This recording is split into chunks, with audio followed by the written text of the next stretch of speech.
In the three-body problem universe, the Earth-Trisolaris Organization stands as the ultimate antagonist, not because they are alien, but because they are us. The ETO is a philosophically diverse coalition of humanity's disillusioned elite, composed of individuals who arrive at the same ultimate betrayal for profoundly different reasons. Because of this, the organization eventually fractures into three distinct factions, each defined by a different interpretation of why humanity deserves to fall and what role the Trisolarans should play in the coming collapse.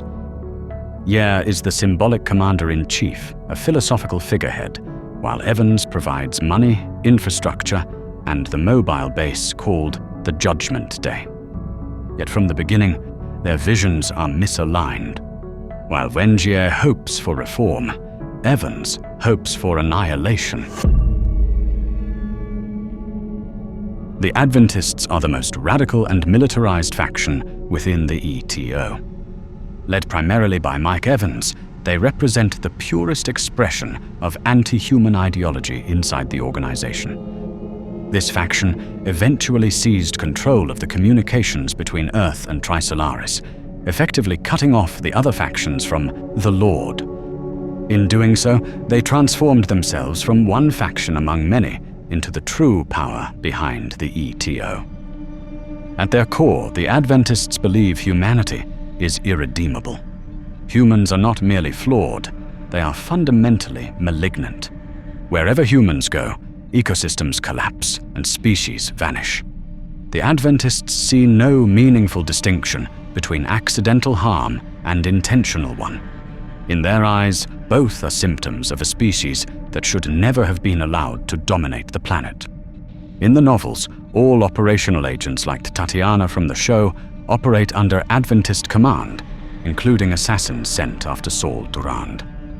They also opposed the Redemptionists' attempts to help Trisolarans solve the three-body problem governing their unstable star system. The Adventists understood that the problem is fundamentally unsolvable within classical physics, yet even if a solution were hypothetically possible, they would have rejected it.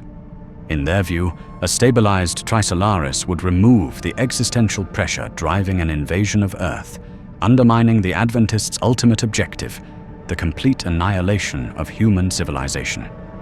That's mainly because their leadership did not understand the true reason behind Trisolaran invasion.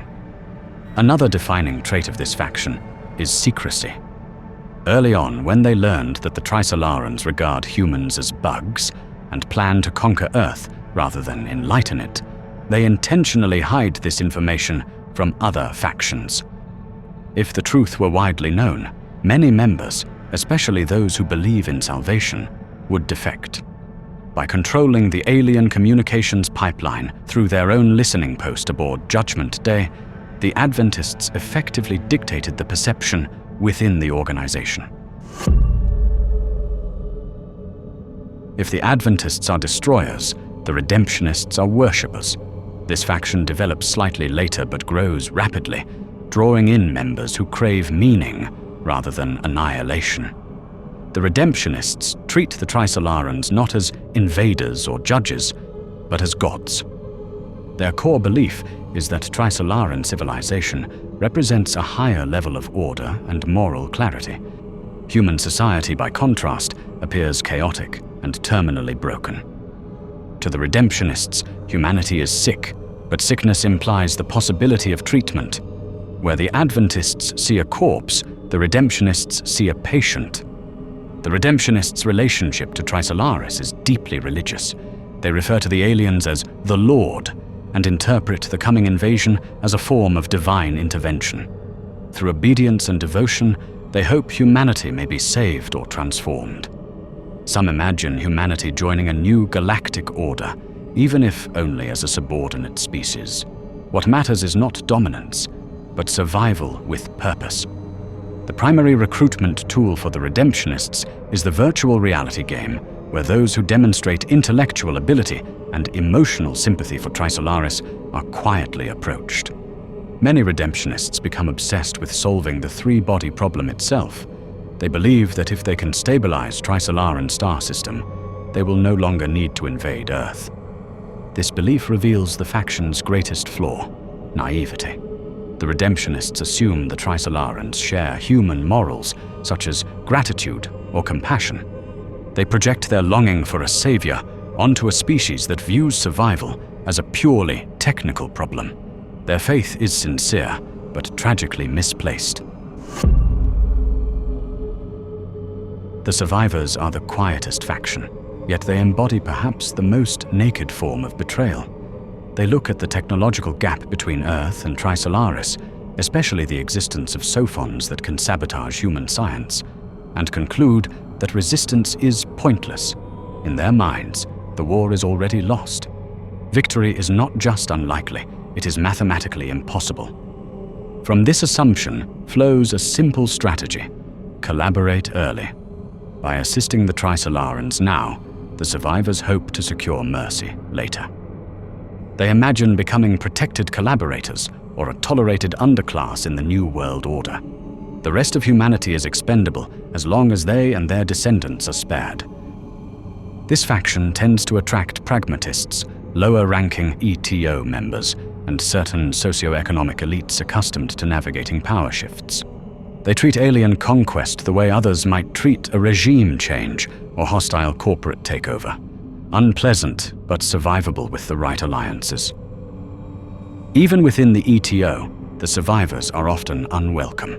The Adventists at least possess ideological conviction. The Redemptionists possess faith.